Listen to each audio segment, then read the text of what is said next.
Hello everyone. Steel engineering के question हम discuss करेंगे। पहला क्वेश्चन है the difference between gross diameter and nominal diameter for the rivets up to 25 mm diameter is. यदि हमसे पूछे अगर डायमीटर 25 mm तक बोले तो जो ग्रॉस डायमीटर और नॉमिनल डायमीटर का जो डिफरेंस होता है वो होता है 1.5 mm, यानी कि बी ऑप्शन हमारा करेक्ट हो जाएगा। यदि डायमीटर 25 mm से ज़्यादा हमको दिया हुआ है तो जो ग्रॉस डायमीटर है डी वो होता है नॉमिनल डायमीटर में 2 जोड़ने पर। ठीक है, नॉमिनल डायमीटर में 2 जोड़ने पर।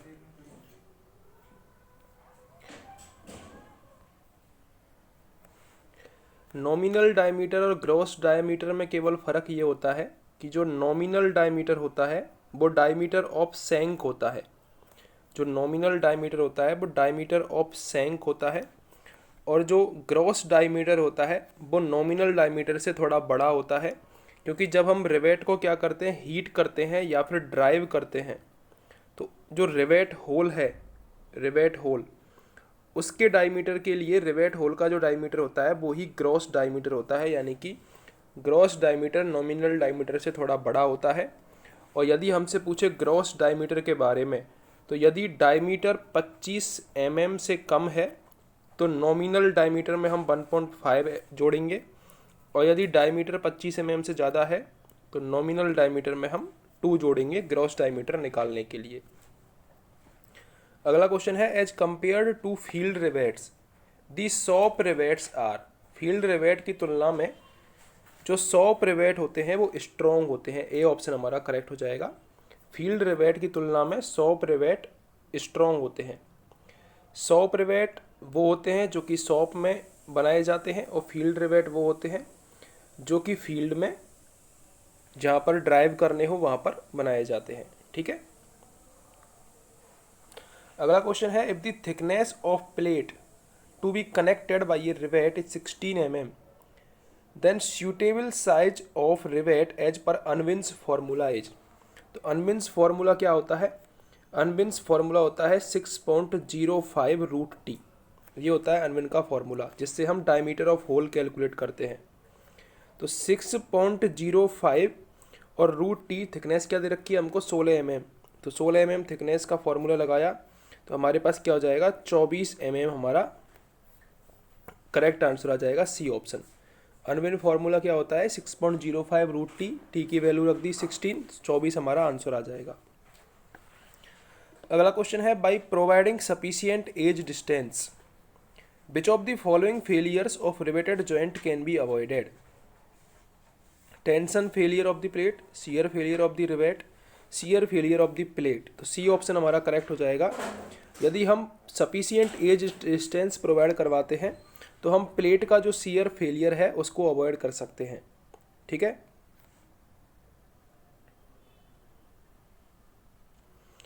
अगला क्वेश्चन है minimum pitch of the rivets shall not be less then.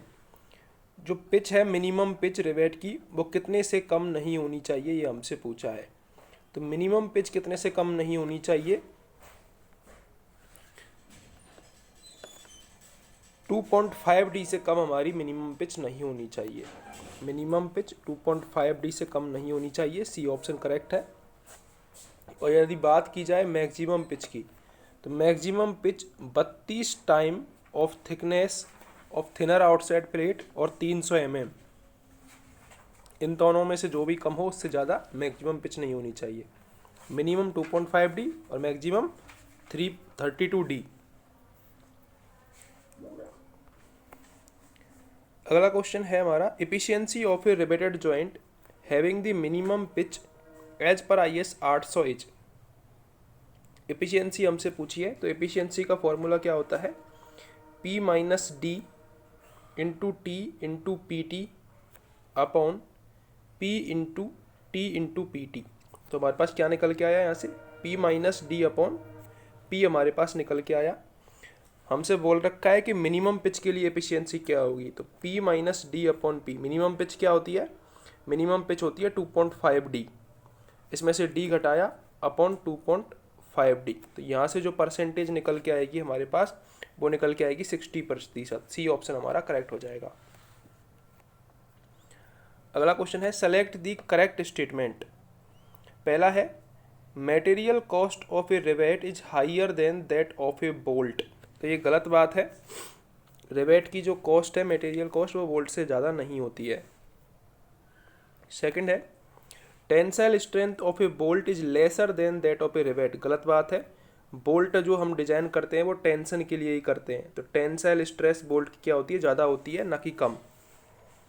Bolts are used as temporary fastener where as rivets are used as permanent fastening. तो सी ऑप्शन हमारा करेक्ट हो जाएगा कि जो बोल्ट हैं वो हम टेम्पररी फास्टनर की तरह काम में लेते हैं और रिवेट्स हम परमानेंट फास्टनिंग के लिए काम में लेते हैं। अगला क्वेश्चन है bolts are most suitable to carry. तो मैंने आपको ऊपर वाले क्वेश्चन में ही बताया था कि बोल्ट किसके लिए काम में आते हैं, एक्सियल टेंशन के लिए काम में आते हैं। सी ऑप्शन करेक्ट होगा हमारा।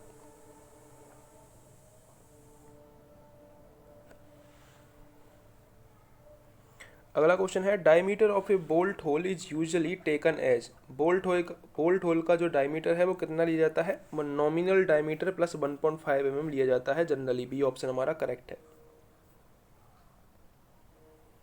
When the bolts are subjected to reversal of stresses, the most suitable type of bolt is। जब बोल्ट पर रिवर्सल ऑफ स्ट्रेस आ रही हो तो most suitable type of bolt कौन सा होगा, तो वो होगा high strength bolt. D option हमारा करेक्ट होगा। हाई स्ट्रेंथ बोल्ट काम में लेते हैं जब रिवर्सल ऑफ स्ट्रेस आ रही हो।